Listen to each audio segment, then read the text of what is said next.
آج پاکستان میں نظامی صاحب خاص طور پہ نوجوانوں میں ایک پرسنالٹی کلٹ بہت ہو گیا ہے، جو جسے کہتے ہیں شخصیت پرستی، اس کے بارے میں بھی آپ کو نوجوانوں کی رہنمائی کریں. یہ بہت زہر قاتل ہے شخصیت پرستی جو ہے.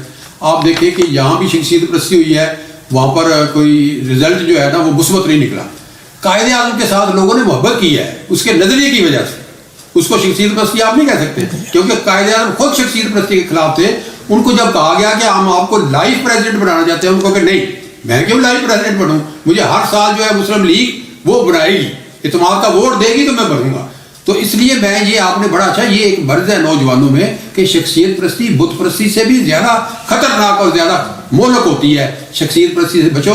جو بھی لوگ کسی ایک شخصیت کے ساتھ لگے ہیں، وہ شخصیت تو آپ کو پھر دبو بھی سکتی ہے، اوپر بھی لے کے جا سکتی ہے. تو میرا خیال یہ ہے کہ شخصیت پرستی کی جانے کی بجائے ہمیں اجتماعی قیادت اور اجتماعی مشاورت کے ساتھ فیصلے کرنے چاہیے، جمہوری اصولوں کو فروغ دینا چاہیے، عوامی ایشوز، قومی ایشوز کے اوپر بات کرنی چاہیے، ادارہ جاری اصلاحات پر بات کرنی چاہیے، اور شخصیت پرستی سے گریز کرنا چاہیے.